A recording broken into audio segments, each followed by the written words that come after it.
सहायक अध्यापक भूगोल। हमारा जो विषय है सामाजिक भूगोल। सामाजिक भूगोल के अंतर्गत हम पिछले दिनों समाज का अर्थ, परिभाषा, समाज की विशेषताएं, उत्पत्ति की चर्चा किया गया था। आज हम समाज के प्रकार के बारे में चर्चा करेंगे। विश्व के विभिन्न भागों में पाए जाने वाले मानव समाजों में पर्याप्त भिन्नता पाई जाती है। यह भिन्नता समाज के व्यवसाय, संस्कृति, सामाजिक व्यवस्था, आयाम आदि के रूप में परिलक्षित होती है। विभिन्न आधारों पर समाज के अनेक प्रकार हो सकते हैं, जिनमें प्रमुख निम्नांकित है। हमारा पहला है व्यवसाय तथा संस्कृति पर आधारित वर्गीकरण। ये मुख्य 3 प्रकार के बताए गए हैं: जनजाति समाज या आदिम समाज, कृषक समाज और औद्योगिक समाज। हमारा मेन दूसरा है सामाजिक व्यवस्था पर आधारित वर्गीकरण, जो मुख्य 2 हैं: परंपरागत या बंद समाज, मुक्त या खुला समाज। तीसरा हमारा है सभ्यता के विकास के आधार पर वर्गीकरण। इसके 2 मुख्य हैं: आदिम समाज, सभ्य समाज। आगे है सामाजिक विभेदीकरण के आधार पर वर्गीकरण, सरल समाज, जटिल समाज। मेन और आगे है आवासीय क्षेत्र के अनुसार वर्गीकरण, ग्रामीण समाज और नगरीय समाज। तो इस तरह से हम समाजों के जो वर्गीकरण हैं वो मुख्य पॉइंट है। अब हम इनकी व्याख्या करते हुए आप लोगों को समझाते हुए बताने जा रहे हैं।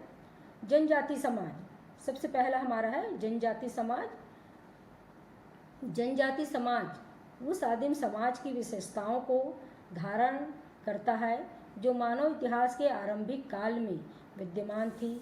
जनजाति को आदिवासी, आदिम, वनवासी आदि नामों से जाना जाता है।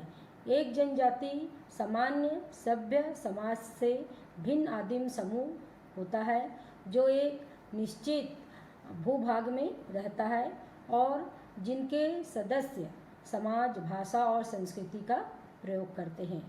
मजूमदार ने जनजाति की परिभाषा इस प्रकार दी है: एक जनजाति परिवारों या परिवारों के समूहों का संकलन होता है जिसका एक सामान्य नाम होता है, जिसके सदस्य एक निश्चित भूभाग में रहते हैं, समान भाषा बोलते हैं और विवाह और व्यवसाय के संबंध में निश्चित निक्षेपात्मक नियमों का पालन करते हैं। परंपरागत कर्तव्यों और निर्धारित व्यवस्था को स्वीकार भी करते हैं।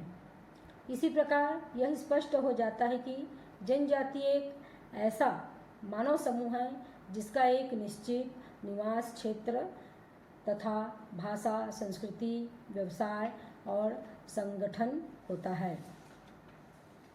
यहाँ पर हम जनजाति की विशेषता हमारा कह सकते हैं, जिसमें हमारा सबसे पहला है सामान्य भूभाग। सामान्य भूभाग कोई भी जनजाति सामान्यतः भूभाग के निश्चित क्षेत्र में रहती है या भ्रमण करती है, किंतु कभी कभी जनजाति विस्तृत भाग में कई स्थलों पर बिखरे हुए रूप में नजर आती है, जैसे भारत में भील जनजाति। दूसरा हमारा है सामान्य भाषा। एक जनजाति के सभी सदस्य आपस में निश्चित भाषा बोलते हैं जो समीप में रहने वाले अन्य समाज की भाषा से प्रायः भिन्न होती है। यह भाषा परंपरागत रूप से पीढ़ी दर पीढ़ी हस्तांतरित होती रहती है। हमारा आगे का विशेषता है निश्चित नाम। प्रत्येक जनजाति की एक निश्चित नाम होता है जिसके आधार पर निश्चित पहचान, जैसे नागा, गोंड, थाल, भील, थारू, टोडा, मुंडा, ये सभी हमारे भारत के प्रमुख जनजातियां हैं। सामान्य संस्कृति। एक जनजाति की सामान्य संस्कृति होती है जिसके अनुकूल ही उनके सभी सदस्य व्यवहार करते हैं। एक जनजाति के सभी सदस्य समान रीति रिवाज, धर्म, भाषा कला, नियम, रहन सहन, विचार, विश्वास, मूल्य आदि का धारण करते हैं। सामान्य संस्कृति के कारण एक जनजाति में पूर्ण एकता पाई जाती है। आगे हमारा विशेषता है आदि व्यवसाय। जनजाति के लोग प्रायः प्राकृतिक पर्यावरण, वन, पहाड़ी के निकट संपर्क में रहते हैं। उनकी आर्थिक क्रिया करना, जंगल, भोजन तथा अन्य उपयोगी वस्तुओं का संग्रहण, आदिम मानव आदि प्रकार की कृषि करना आदि होता है।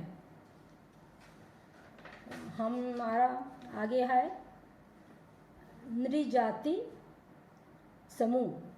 संपूर्ण जनजाति किसी सामान्य पूर्वज का वंशज होती है, जिसमें अनेक वंश, समूह, गोत्र तथा भातृदल कहे जाते हैं। इनकी सदस्यता जन्म से प्राप्त होती है, जो जीवन पर्यंत बदली नहीं जा सकती। आगे हमारा है राजनीतिक संगठन। प्रत्येक जनजाति का अपना एक अलग राजनीतिक संगठन होता है, जिनका एक मुखिया होता है, जो अधिकांशतः वंशानुगत या चयनित होता है, जो अपनी परंपरा और नियमों को पालन कराने की व्यवस्था करता है और उल्लंघन करने वाले को दंड देने का अधिकारी भी होता है। किंतु सभी जनजाति यह अनिवार्य नहीं है। परंपराओं का प्रभुत्व, लास्ट हमारा है परंपराओं का प्रभुत्व।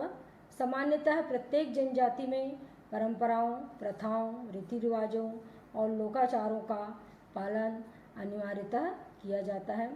जनजाति समाज इन्हें पहचान मानता है और उन्हें कायम रखने का सदैव प्रयत्न करता रहता है। जनजाति के कुछ हम उदाहरण यहाँ पे आप लोग को बताना चाह रहे हैं। जैसे कि टुंड्रा के शीत प्रधान प्रदेश में एस्किमो, सयद, लैप्स, चुकची आदि जनजाति के लोग रहते हैं। मध्य एशिया में शीतोष्ण घास क्षेत्र में किर्गिज पशुचारक जाति पाई जाती है। अरब के मरुस्थली भाग में बद्दू और कालाहारी मरुस्थल में बुशमैन देखने को मिलते हैं। अफ्रीका के कांगो बेसिन के घने जंगलों में पिग्मी और पूर्वी पठारी भाग में पशु पालक मसाई लोग रहते हैं। कश्मीर में गुजर, भोटिया उत्तरांचल की जनजाति बताई गई है। पूर्वी पहाड़ी प्रदेशों में नागा, कुकी, गारो, खासी आदि। मध्य भारत में गोंड, संथाल, भील, मुंडा, मुरिया, खरिया आदि और दक्षिण भारत में टोडा, कोटा, इरुला, कादर आदि प्रमुख जनजातियां देखी गई है।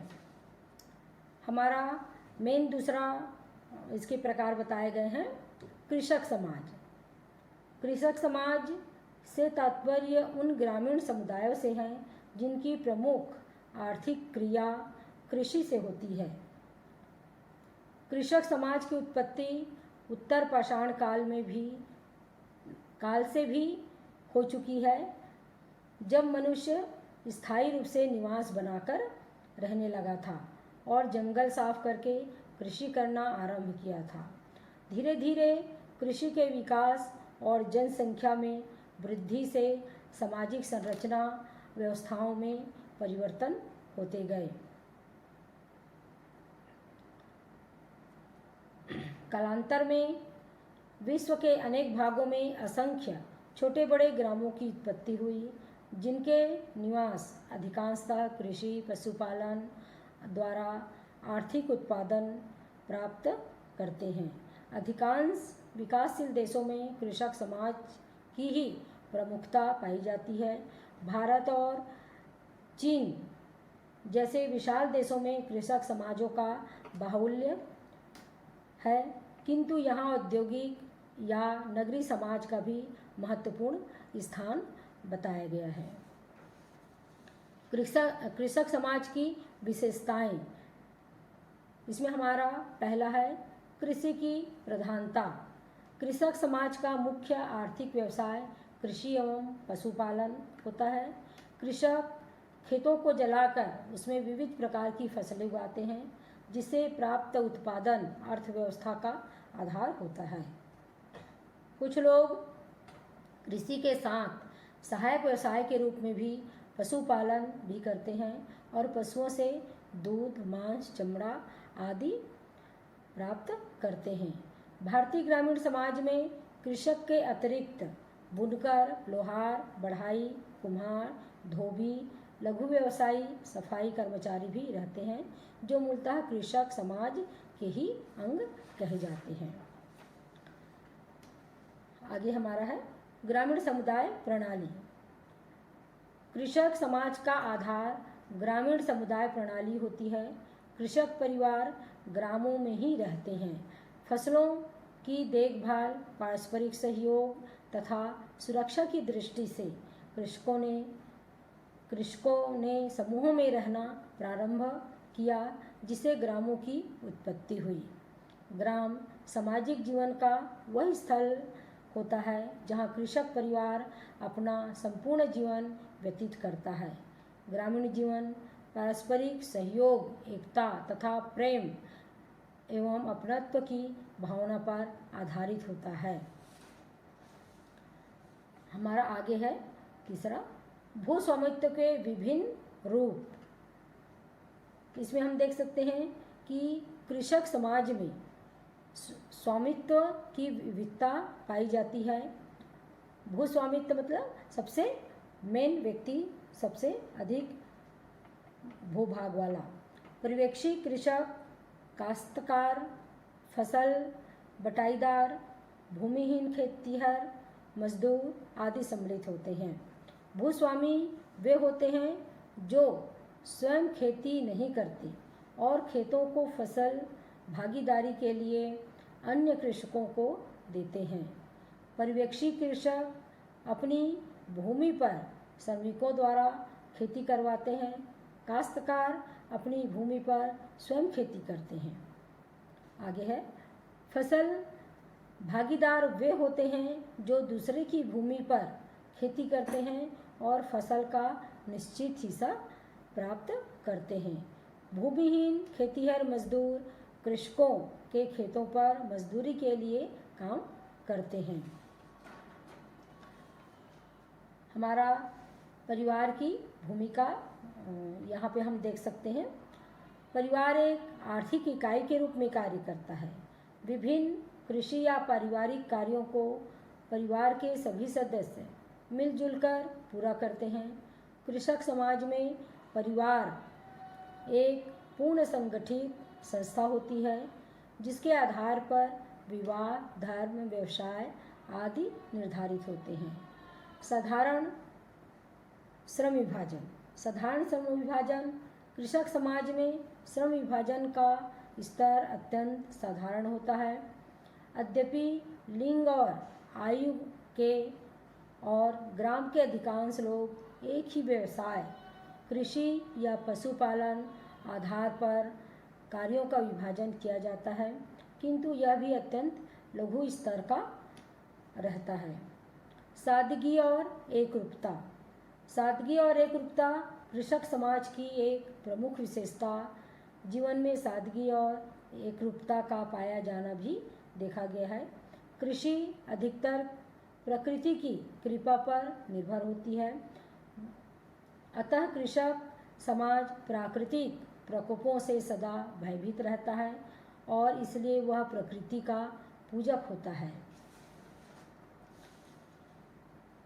हमारा सामाजिक नियंत्रण। कृषक समाज ग्रामों में रहता है जहाँ परंपराओं, प्रथाओं, रीति रिवाजों एवं मूल्यों का विशेष महत्व रहता है। सभी लोग समुदाय या समाज के नियमों का पालन, उल्लंघनकर्ता को अपमान, सामाजिक बहिष्कार और तिरस्कार जैसे दंड भोगने पड़ते हैं। लोगों का सामाजिक जीवन परंपराओं और लोकाचारों द्वारा शासित होता है। वर्तमान समय में कृषक समाज में उल्लेखनीय परिवर्तन होते रहे हैं। यह औद्योगिक समाज की विशेषता को ग्रहण करने की प्रक्रिया में संलग्न दिखाई पड़ता है। शिक्षा के प्रचार, यातायात, संचार साधनों के विकास और राजनीतिक जागरूकता के प्रभाव से कृषक समाज में ही क्रमशः जटिलता बढ़ने लगती है, किंतु अभी भी यह औद्योगिक या नगरीय समाज की तुलना में अति सरल और स्वाभाविक है। इस तरह से ये हमारा आज का जो समाज के प्रकार था वो कंप्लीट होता है। अगले हम पीरियड में अगले सत्र में शेष समय में चर्चा करेंगे। धन्यवाद, नमस्कार।